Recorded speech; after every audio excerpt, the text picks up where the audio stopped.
What if it rained food? What if Earth was a cube? What if we had 9 lives? What if bits could fly? It's absurd.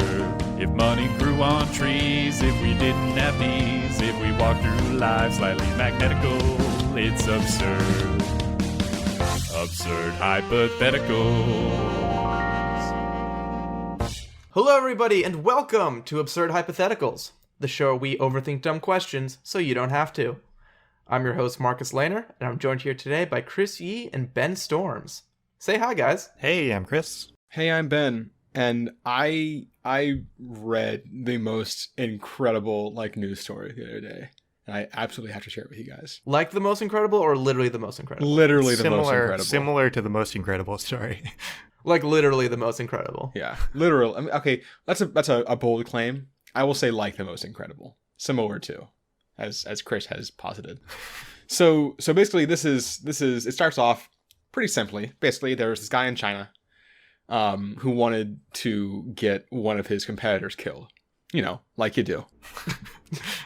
Casual. Yeah. So he hired a hitman, and he said that he would give him a little over 30 million yen, which is about $282,000. But that hitman didn't really want to actually do the job, so he hired himself a hitman and offered him about 15 million yen, so about half of what he was going to get. But then that guy hired another hitman and offered him about 2 million yen. But then that guy hired another hitman and offered him 1 million yen. And then that guy... How far can this go? Well, that guy hired another hitman for 270,000 yen with another 500,000 to be paid after the job was done. You think that has to be it. But that guy offered another hitman 200,000 yen with a bonus of $500,000 after it was done. And then finally, that guy offered 100,000 yen to yet another hitman to kill the guy. How much is 100,000 yen? 100,000 yen. I think it's not much.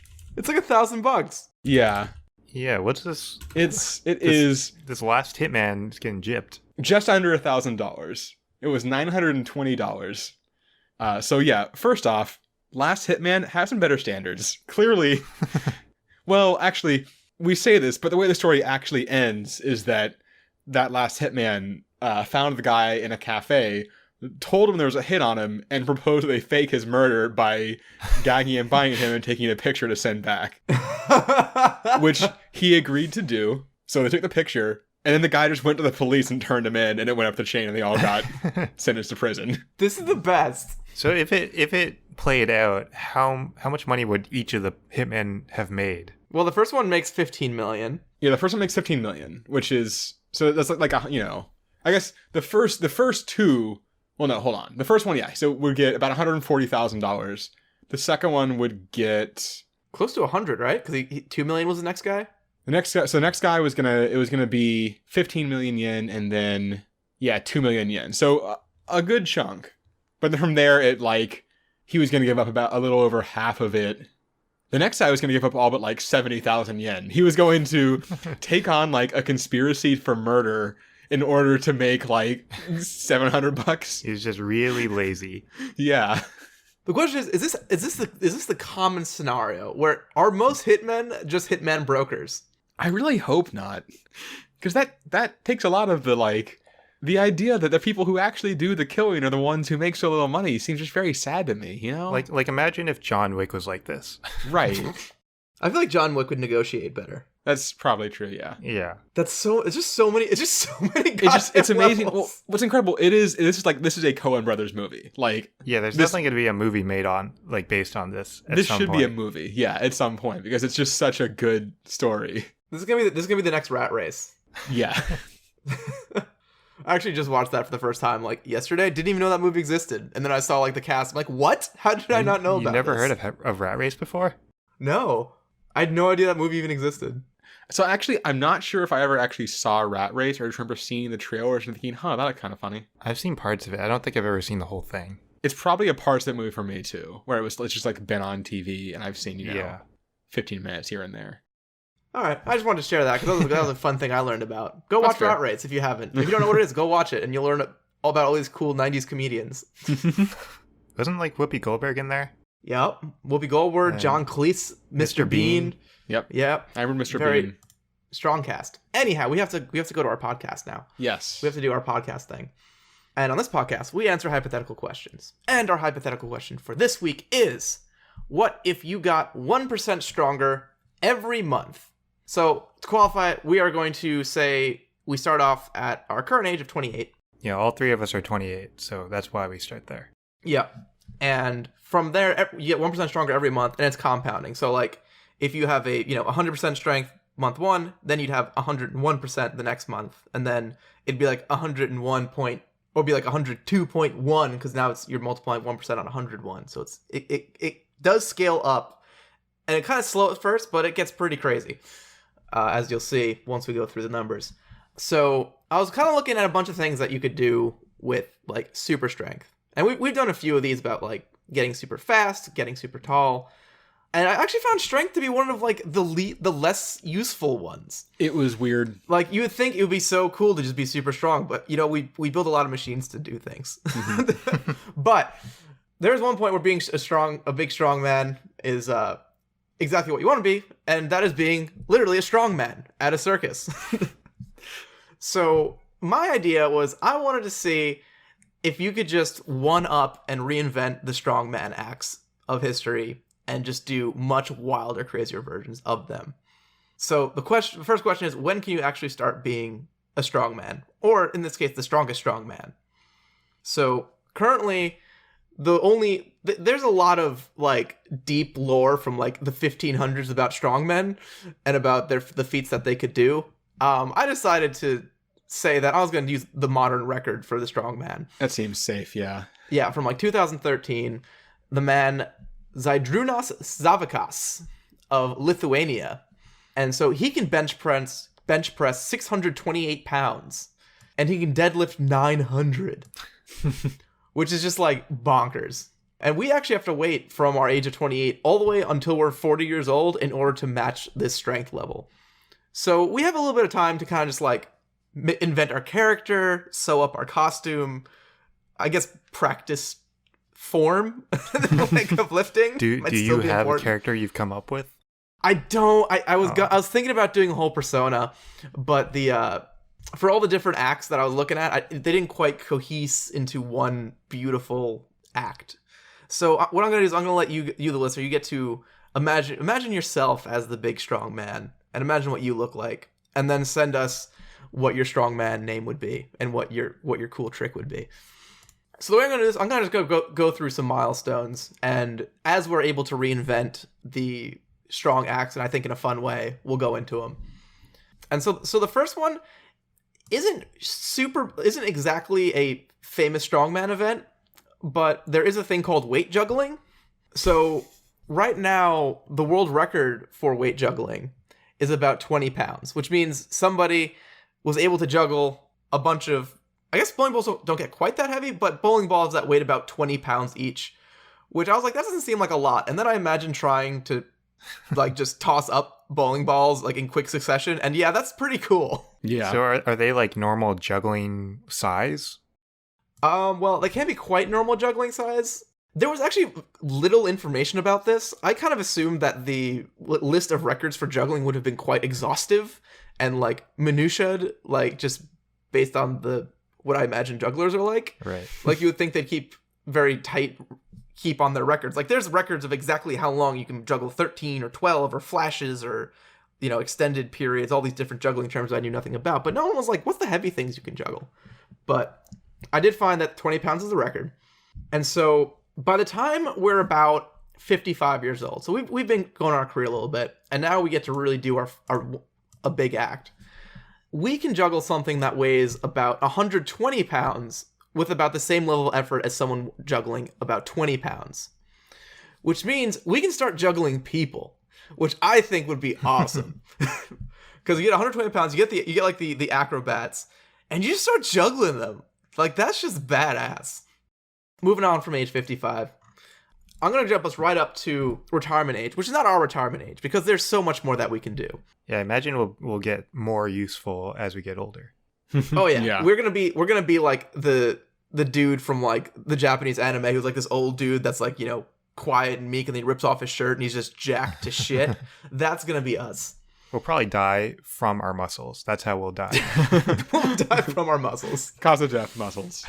And the having therein. What do you mean muscles? Well, it's kind of hard to explain. But one of the things that strongmen of course do is the main thing is lifting shit. So one that is popular among especially like town fair strongmen is lifting a horse. And so usually they're like smaller horses, or one of the stronger ones are famous for lifting like baby elephants. But of course, we're not dealing with any of that nonsense. By the time we're 65, we will be able to lift a full-size adult elephant, which weighs in at 12,000 pounds, which kind of just gives you an idea of how strong we're getting at this point. And like I mentioned, this is all kind of compounding now. So this strength number goes up and up and up and up. The next milestone I got is at age 70. And this one's my favorite act that I found, which is made popular by the one and only person who ever did it, John Holtum. And his trick is he would catch a cannonball fired at him from point blank range. Whoa. Out of an actual cannon. And just to kind of show you how buck wild this is, his first attempt at this lost him a couple of fingers. I was going to say, how do you work yourself up to something like that? He lost a couple finger on his first try, and then he kept trying. So I was looking it up to try to find out like what exactly is involved here, like physically.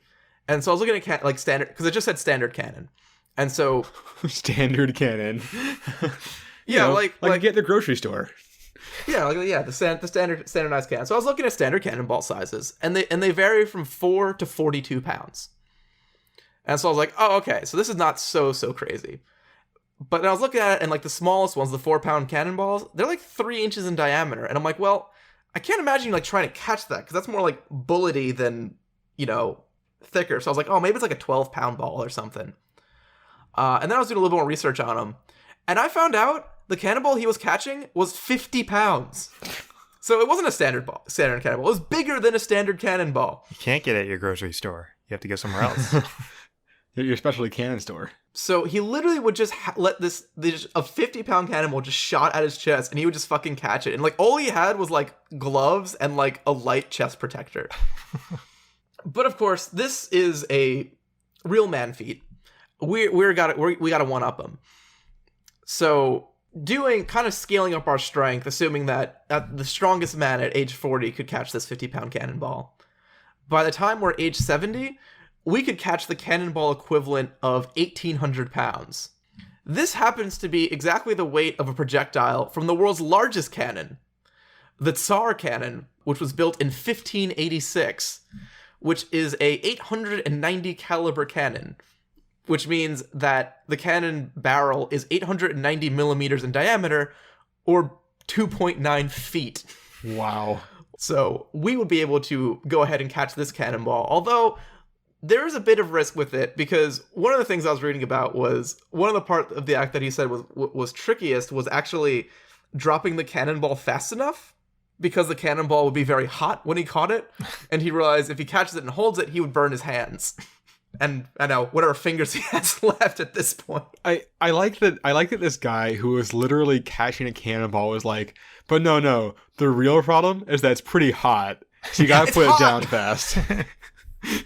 After the cannon's fired at your chest. Yeah, so moving on, we got a couple more feats here. I'm gonna jump back to juggling again.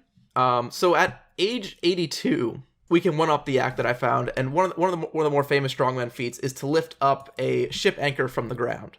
Now, the typical ship anchors that they were using could be up to 2,800 pounds, and so this would be like what they call like I forget what kind of lift it's called, but they'll like use like a harness or some kind of something that they can lift like with their back. So it's like so you can lift more than you could just like dead weight or like bench press. So like just getting the anchor like any amount off the ground was like the strongman act. By the time we're age 82, we can juggle these bad boys. We can just We can just toss these guys up, no frickin' problem. I imagine their size would be a problem, though, for juggling. Yeah, but I mean, at this point, you've been juggling heavy shit for like 42 years. Yeah, but just in terms of them not hitting each other. Well, yeah, but like people juggle chainsaws. People do juggle chainsaws. I guess you can manage it if you have like a wide arm reach or something, just from side to side. Yeah, plus, have you seen like circus performers? They're talented as fuck. They are. Like, insane. But then, I figure age 85 is about the time that, even with your increasing strength, is probably when you want to retire. So I got two bonus feats here. The another classic strongman act is to, you know, have two people on the barbells and lift those people up, and sometimes even more. Like, you can get up, like, if you can bench press 600 pounds, you can lift like 4 people. You can put 2 people on each end of that bar and just like pull that up, no problem. But when you're age 85, you can lift 500 people on your back, and that's counting if you have like the, you know, the seats and everything I imagine they're sitting on. So I think when your twilight, your final show, you just go under there and you just like get on like a little one of those little roller scooters and just like slide under the first row of bleachers, and then you just pick up the whole goddamn audience, which would be freaking cool as fuck.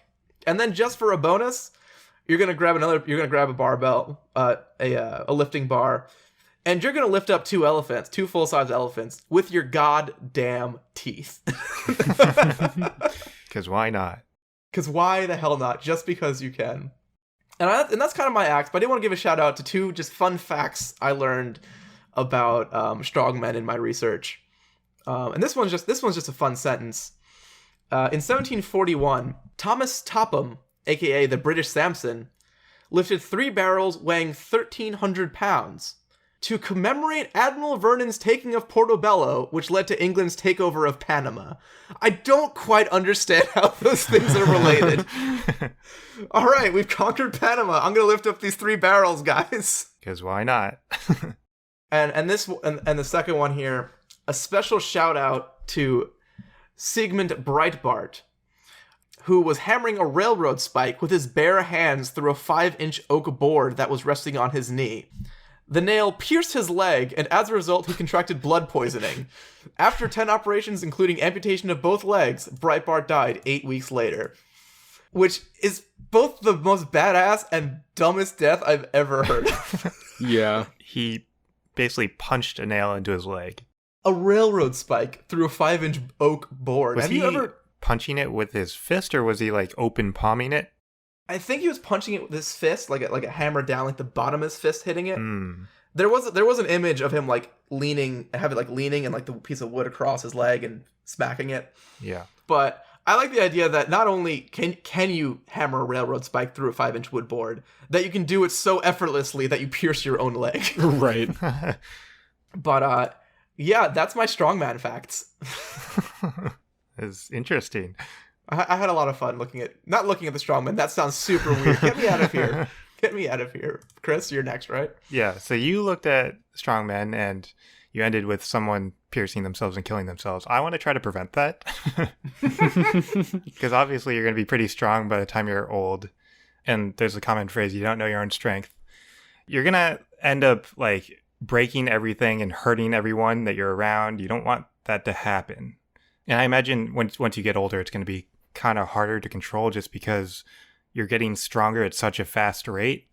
So like at age 70, you get 8 pounds stronger. If you're going off like a bench press strength as like a reference, you get 8 pounds faster every day, or 8 pounds stronger every day. At age 80, you get 26 pounds stronger every day, which is 2 pounds stronger every hour. Oh my god. Yeah. And then age 100, if you make it to 100, you get 12 pounds stronger every hour, or 1 pound stronger every 5 minutes. That's so damn cool. Man, if I could have 1 hour of that, I'd be so strong. Yeah. So obviously, if it's fluctuating this much, I feel like you're not going to have control. So you want to be able to restrict your strength somehow. But I started out by asking, like, what age would this be a problem? How strong is too strong? Because, like, in your early years, you can take advantage of your strength and do good with your power.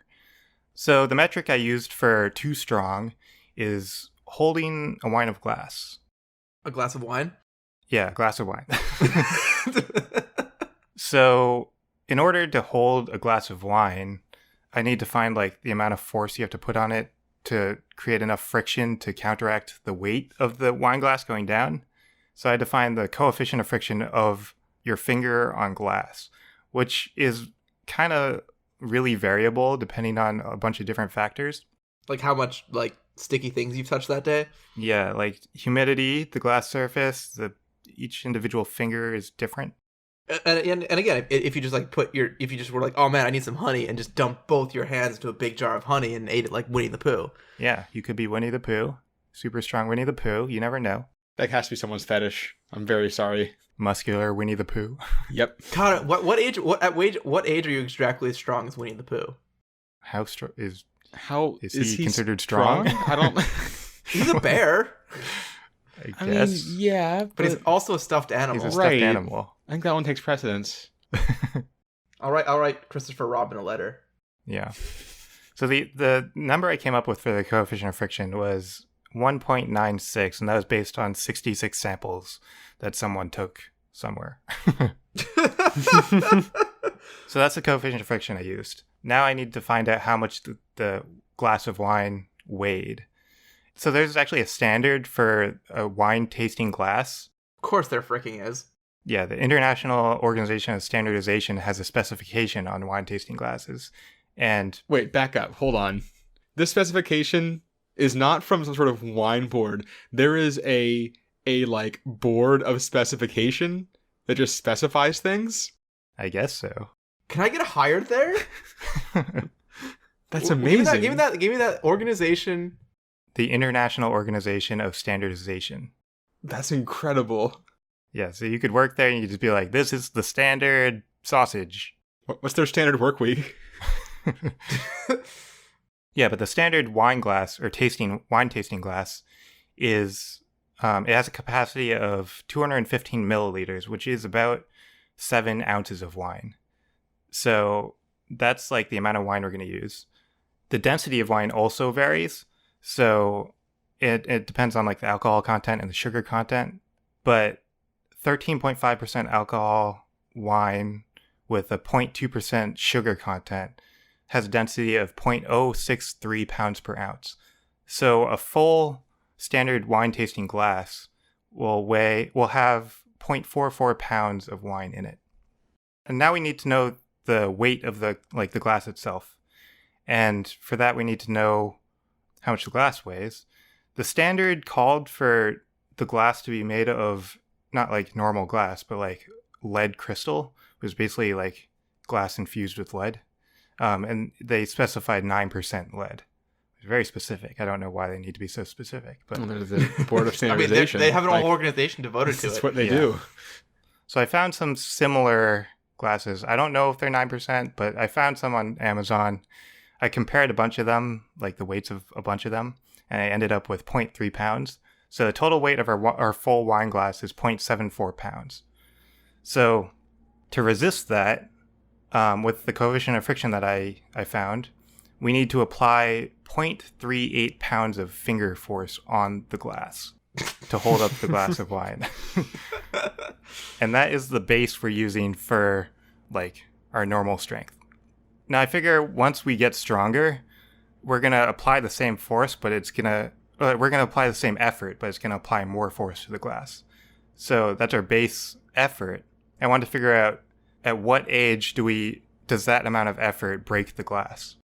Right. At what age does us gently like holding a wine glass equal us Breaking crushing somebody's throat or something? Mhm. Yeah. So I had to find out how strong the glass of wine was. And like, there's no information on how strong lead crystal is for some reason, 9% lead crystal. There was a paper from NASA about higher content lead crystal, but that was like super high content lead, and it's not what we're using. So I just went with regular glass. Good enough. And I made a bunch of assumptions and like simplifications for this, but I came up... As we do. Yeah.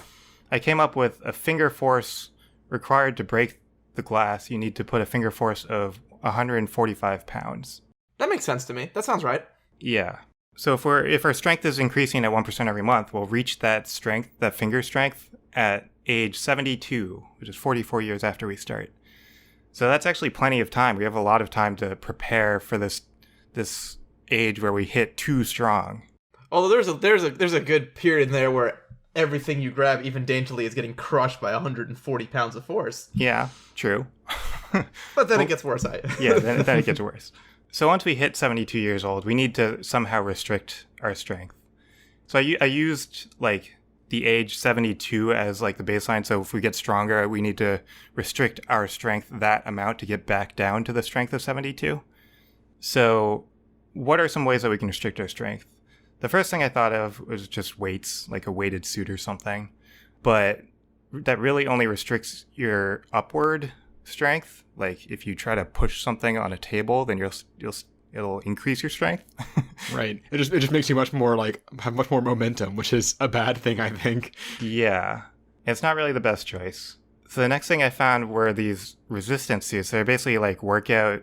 They connect a bunch of like workout elastics into like a suit that you wear, and then like every time you move, the elastic resists your force. And the most popular brand of this was Mass Suit. They make all sorts of these types of suits. And the military uses these for training, actually. And these provide up to 50 to 200 pounds of resistance. So it's low tech, and it's not a lot of resistance compared to like the scale that we're on. And also it doesn't help your hand strength, so it's not going to solve our wine problem. We have a drinking problem. We have a drinking problem that we can't drink. So we need something on our hands. So I started looking at types of gloves that you can wear. I came across haptic gloves. There's a certain type of haptic glove called HaptX gloves. It's mainly used for VR purposes right now, where there's like resistance feedback for when you're holding like a VR object, then it like stops your finger from closing so that it feels like you're holding an object. God, I hope that works as well as I imagine it does. And it's still in its early phases, but it's coming along. There are a few products like this. It also has tactile feedback, so like if something touches your palm or something, then you can feel it in your palm. But we're more interested in that resistance feedback. So, like I said, they're used for VR, but they're also used to like control robot hands and stuff. For like, I think they're used for like training and surgery, stuff like that. So, Nope, not there. Don't cut that, please. And the way they work is, or at least the ones that I looked at, the way they work was that there are 2 metal strips for every finger that like slide across each other.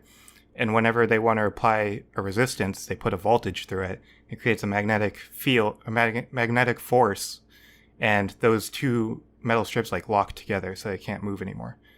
And it can apply up to 4 pounds of resistance per finger, which is not a lot. Yeah, that's not a lot compared to our 140, huh? Yeah, no.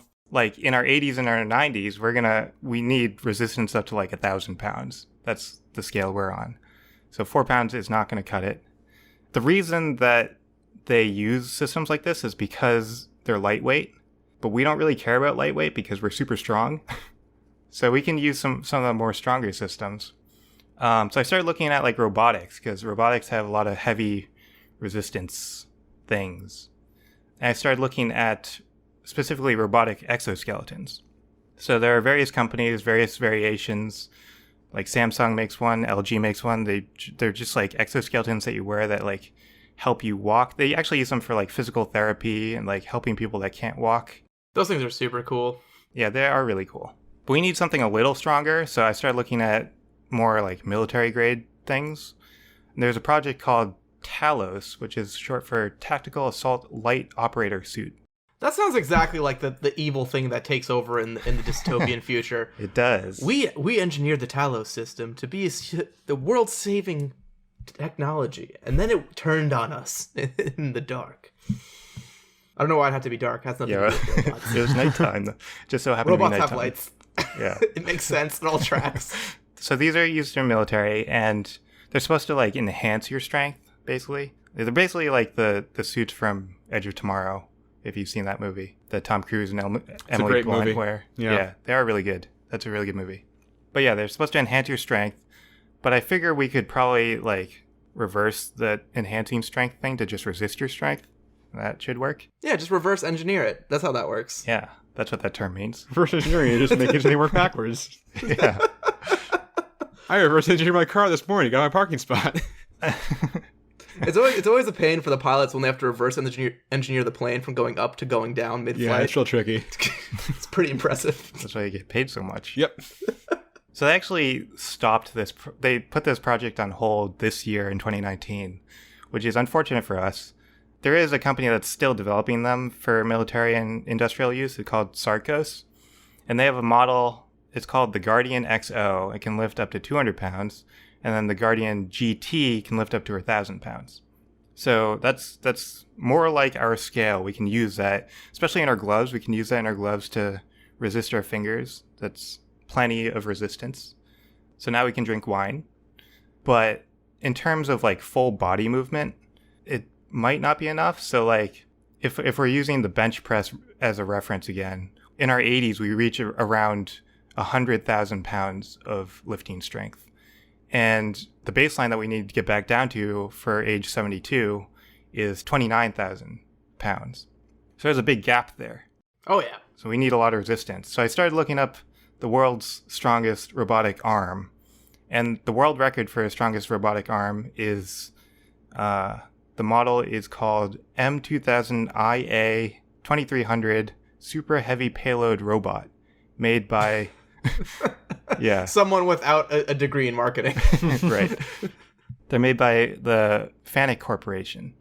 Definitely not a degree in marketing. Nope. I don't know if I'm pronouncing it right. It's spelled FANUC. Fanuc? Fanuc? I don't know. Fanuc. But this robot arm can lift up to 5,070 pounds, which you may have noticed is not anywhere close to what we need. Nope. Yeah, nope. And that's a world record. So we're stronger than the strongest robot? We are stronger than the strongest robot. Hell yeah. So I don't really have a solution for restricting our body strength. We can drink wine. We're good with wine. But I think we're probably just going to have to like move away from everyone and live in isolation because we don't want to accidentally like punch someone and kill them. Yeah, Chris, at what point do you hit 520 pounds of finger strength? Do you have that number? 520 pounds? Hold on. Of finger strength, not bench press strength. Yeah. It is age 83. Okay, so according to ScienceAlert.com and their article, Games of Thrones Exposed, the Science of Skull Crushing, it takes 520 pounds of force to crush a human skull. So With your I guess fingers. don't put hats on people after age 83. Right. Yeah, that classic thing where you like do the perspective between your fingers and someone's head. You can do that in real life now. Where you crush their head. Well, actually, you could do it pretty early. So the amount of force to do it is almost twice as much force as human hands could possibly muster. So really, you just have to wait till your strength doubles, which is probably like age 50, not even. But at age 83, you even by accident, like just every time you touch anybody's head, you would crush their skull. They don't touch anyone. So that was the end point of my answer. Just live in isolation and stay away from people. Speaking of which, I could live in isolation and stay away from people. Because I figured that was kind of the end point. That you were going to be a threat to others and probably yourself, honestly. I didn't really think about that one. Yeah, probably. Let's just ignore that. Did you make your whole answer on just guessing where Chris's answer would end? No. He was right. It paid off. Well, okay, to be fair, he said he was going to do restricting your strength. I think there's really only one reason to do that. But I wanted to see sort of how good of a just like live entirely off the grid outdoorsman you could be. So I'm sort of looking. I sort of started at my my assumptions that you're like at least like retirement age, because that is where the strength starts getting bonkers, and where retirement's a good time to go live in the woods or something. That makes sense. Just roll with it. He said aggressively. Yeah, Dad. Seriously, no. So first off, you're gonna want to generate power, because even if you're off the grid, you don't want to be like entirely off the grid, Oh my god.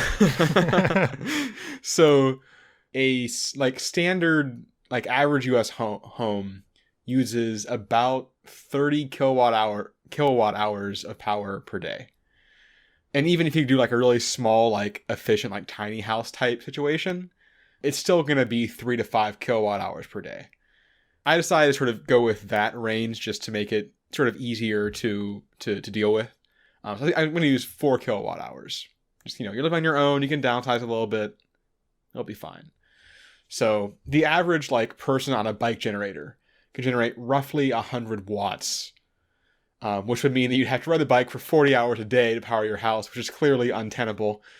So I guess the question then is, so it was tough to get full good numbers on a correlation between strength and power generated on a bike. It should be basically linear. So yes, well, so it's complicated with a generator because you have, what I really want to write into with most of these things I looked at was the fail point wasn't yourself at this point because you had so much strength. It was more do we have a way to use your strength for good, basically.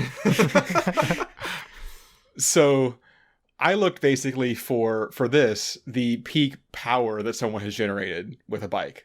And for that, I found, it was only a rumor, but Jason Quealy, who's a retired British cyclist who was an Olympic gold medalist, was rumored to be able to produce 2,200 watts, which is 22 times the power of a, normal person.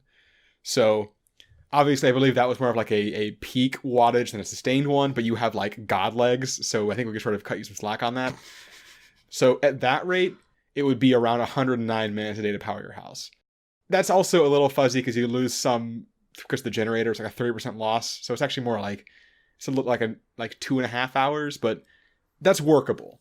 Point is, yeah, and also god legs. Also, once again, god legs. That's literally the last line of my notes here is, you know what, you have god legs, so I think we can make it work. I just imagine this deep diagram of like this technical diagram, someone standing on sitting on a bike, and there's angles and all these calculations scribbled in notes, and then just a big arrow pointing to the legs, and just in its biggest bubble, god legs. I think it's because it's a big red X over all of it, and then just god legs in large letters.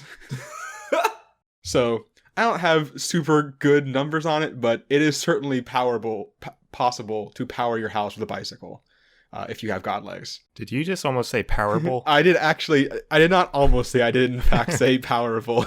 You both are having a real tough time talking. It's late, man. It's been a long week.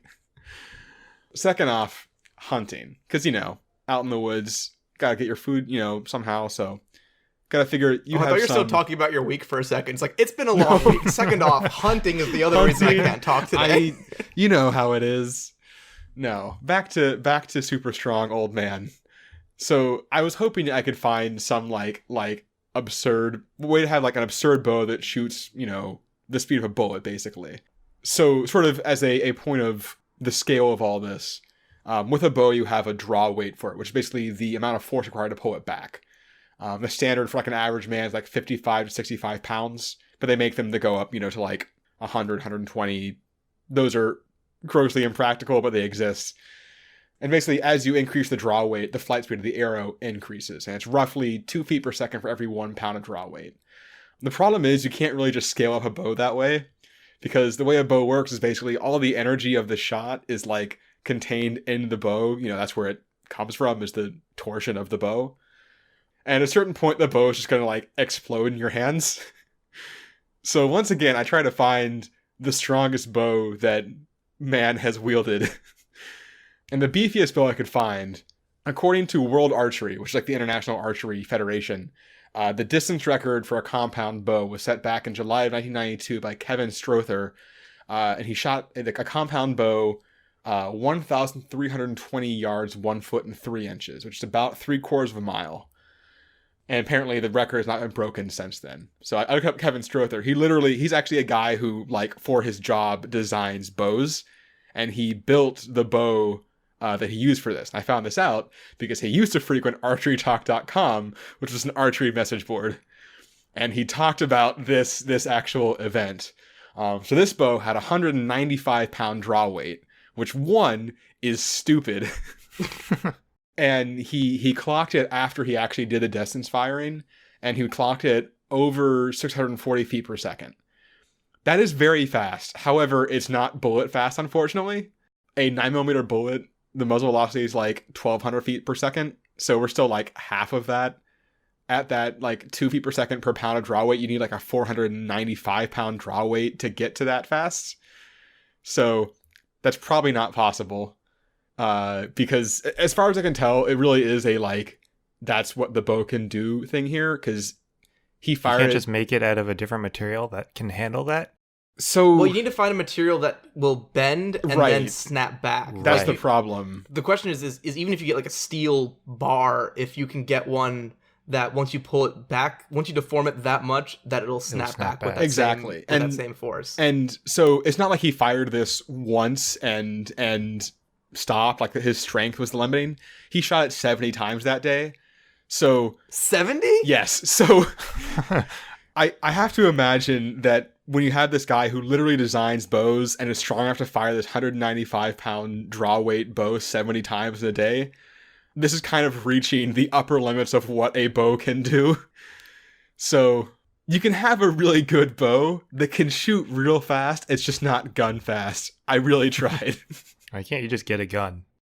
I mean, you could, but you'd crush it in your tiny hands when you pull the trigger. That is true. Get a really strong trigger.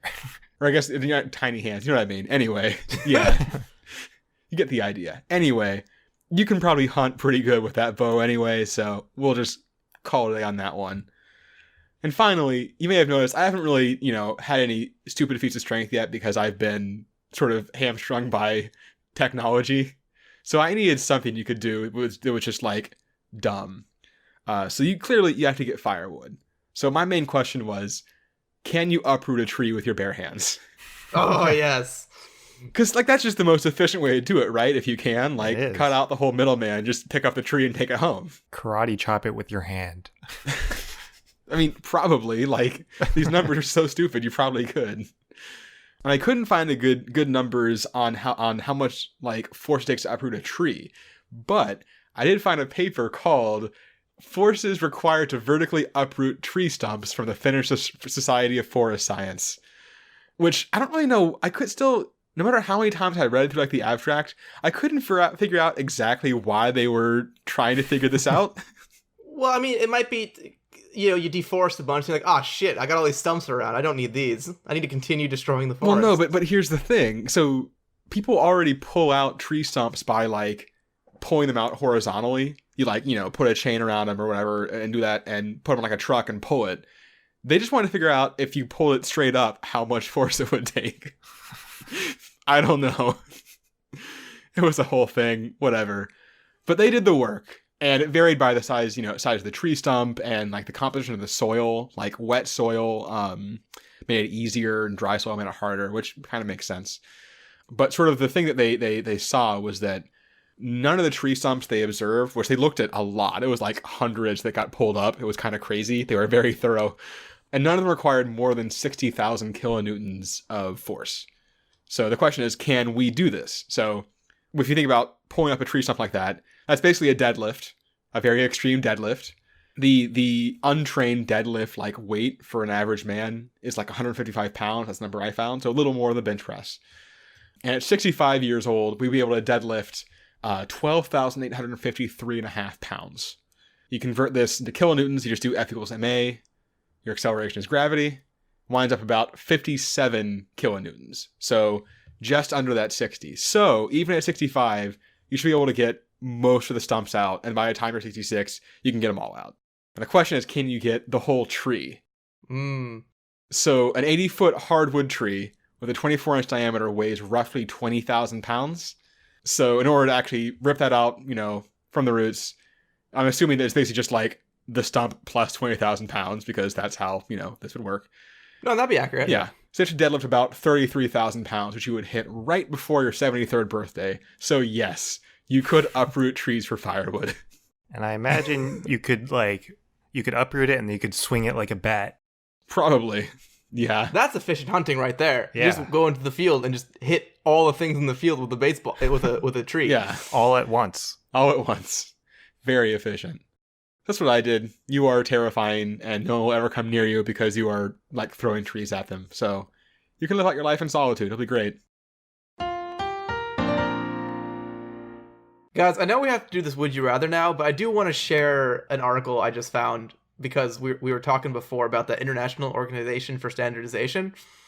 So I went to their website because I wanted to see what they were all about. You were looking for a job. Yeah, because I was looking for a job, and before I even got to the careers page, they had their latest news, and the first headline is along with a couple other acronyms I don't know. So ISO, the International Standards Organizations, whatever IEC is, and ITUs. Committee for JPEG receives Emmy Award. Wait, What? somehow those acronyms were not a part of that I understood at the least. The experts behind the standard for JPEG were recognized with an engineering Emmy by the U.S. Academy of Television Arts and Scientists at the 71st Engineering Emmy Awards last night. Take the phone and fucking hold it. Why is there an engineering Emmy? Also, why is JPEG winning it? Wait, when was this? When did JPEG win? Yesterday. What? Yesterday. What? October 24th, 2019. What? An example of cutting-edge innovation. The JPEG has remained one of the leading still image formats for 27 years, enabling the world to use and share billions of images every day. The experts behind the technology, collectively known as the ISO, IEC, and ITU Joint Photographic Experts Group of ISO, IEC, JTC1's Subcommittee SC29 Coding of Audio, Picture, Media, Multimedia, and Hypermedia Information, have now been granted an engineering's Emmy for their invaluable contribution to engineering developments. Must have been a slow year in engineering, huh? So the JPEG is finally getting recognition by the engineering Emmys? Man, I can't wait until 2040 when the GIF wins an Oscar.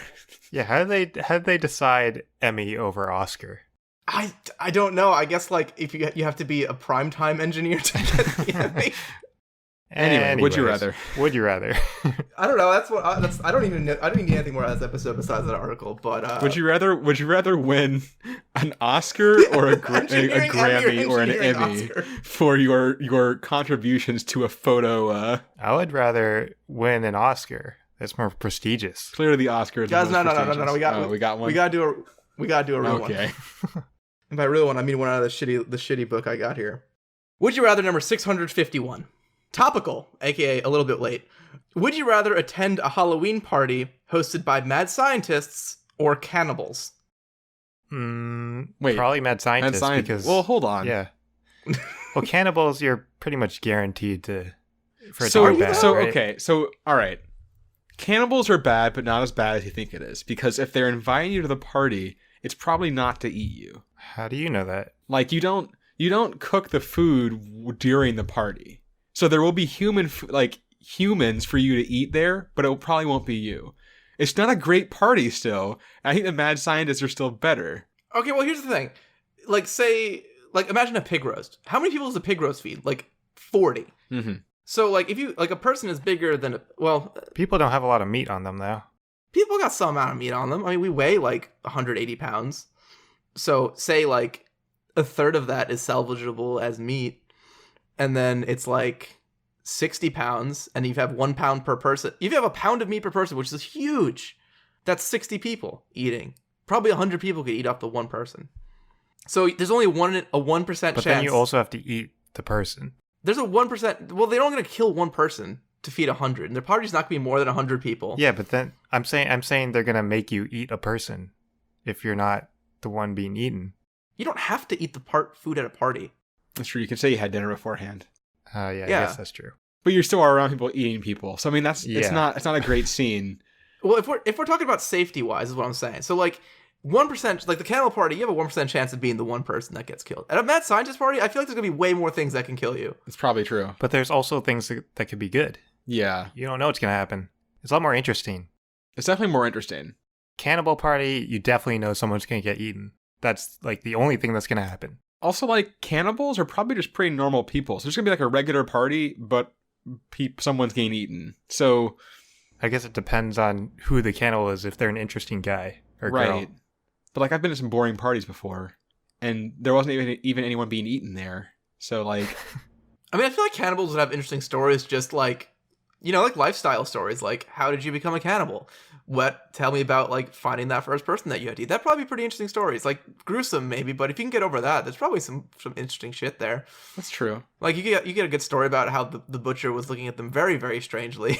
And then they're like, oh man, I probably shouldn't go back to this butcher. That'd be a good story. Yeah. But I mean, like the mad scientists, the possibilities are endless. Yeah.